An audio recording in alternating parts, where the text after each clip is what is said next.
What is going on, everybody? It's your boy John, and welcome back to Gearbox. So today we are talking about the official 1 year of ownership with Big Bertha, i.e. my 2019 Ford F-150 XLT. Now, guys, right off the bat, I absolutely love this truck. I just want to say that this truck, I mean, obviously there's a reason why it is so popular, and, you know, they sell arguably more trucks than any other truck brand or truck type out there, being the F-150 platform. But if you guys are in the market for an F-150, or maybe you're, you know, torn between Ford and Chevy, hopefully this video is for you and can give you some further insight into just why this truck is so absolutely amazing. So reason number one, and arguably the most important in my opinion, is just overall record, right? Service records, everything. Like, I've had no issues with this truck, knock on wood, wherever the hell there's wood in here. Outside of, you know, oil changes, tire rotations, blah, blah, blah, blah, blah, no issues at all. And really, when you get a truck, especially for me, you know, this being more or less my daily driver and kind of my workhorse, as I'm sure most of our trucks are, or you intend for your truck to be, you want to have that reliability aspect to make sure that, you know, you're on the road and you're able to do what you want to do as much as you possibly want. And I am here to tell you that the F-150 lives up to its name, lives up to the reliability standards. That's a fact, and definitely worth taking the top spot in this video. The second thing I want to talk about here today is going to be kind of related, I mean, not kind of, is related to some aftermarket changes I've made to this truck to make it that much better than from factory, right? And in my opinion, the biggest change I've made to really affect the drivability is going to be my lift kit / wheels, tires, however you want to put it. But if you guys don't recall, or you haven't seen my previous videos, first off, go check them out. But I am running a 3-inch Rancho suspension lift on this truck on 35s method 305 wheels with a AT. Okay, ambulance is absolutely hauling ass down the road. But with Toyo Open Country AT3s 35. So a significant height increase in the truck, but I'm not talking about just aesthetics. I personally feel that, and I don't know if this is the same thing with all suspension lifts, or maybe it's just Rancho's that great, but I feel that the ride in this truck with that lift kit is amazing. Now, that's not to say from factory it sucks or anything like that. No, of course not.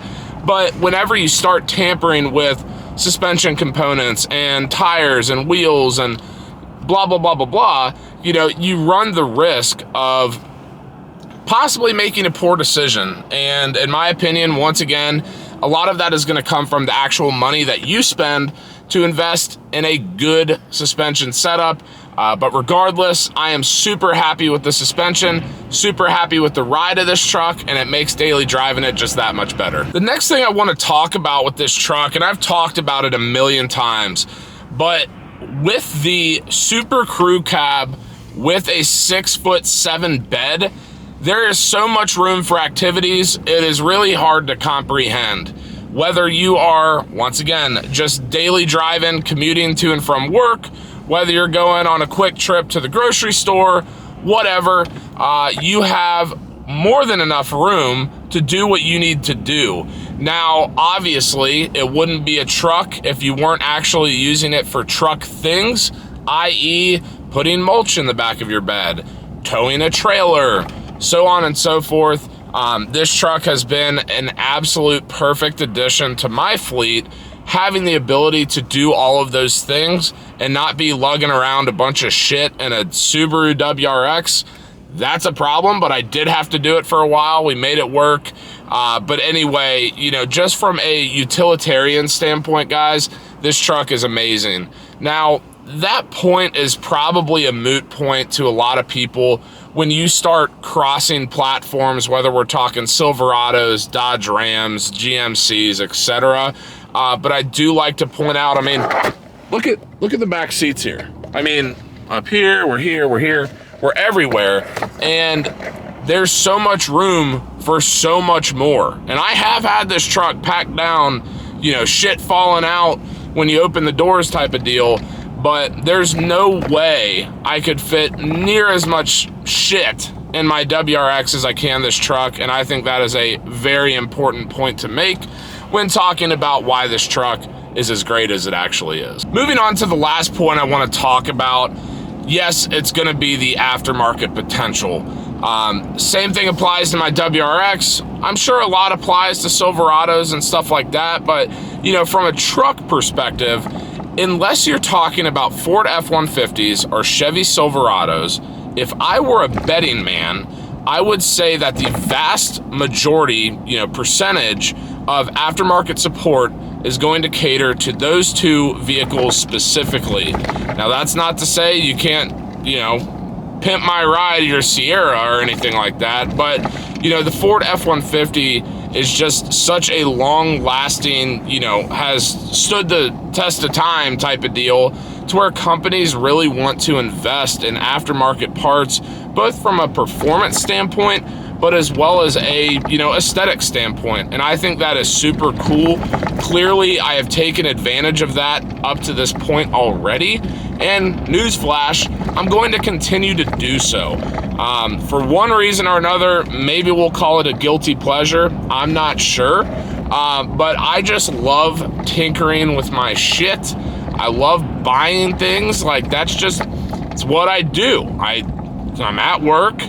I get bored maybe. You know, my mind starts wandering a million different directions. And ultimately, I land on car parts. You know, the other day, actually, a little side story here, I got rear-ended, and what I mean by rear-ended is hit and run. Now, was the accident that bad? No. The bumper's barely creased. Like, if you weren't looking for it, you wouldn't be able to tell.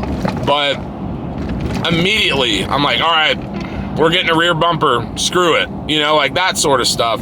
And the fact that I can go online and Google 2019 F-150, you know, blah, blah, blah, and seems like 10 billion results show up, that's pretty cool. And, you know, if you are really in the mood or the type of person to buy a truck and, you know, do stuff with it from an aftermarket standpoint, F-150, you're not going to go wrong with it. Some of the other less known or less popular vehicles might be difficult to come by, but the F-150, you're going to be in good hands, and that is a fact. And that is going to do it for another episode of Gearbox. If you have any other suggestions on why this truck is so amazing, y'all already know what to do. Drop them in the comments section down below. I love to hear y'all's feedback. Have a nice little open discourse, if you will. As always, if you like the video, give it a big fat thumbs up. Hit subscribe. Hit the notification bell. You know the drill. And until next time, peace.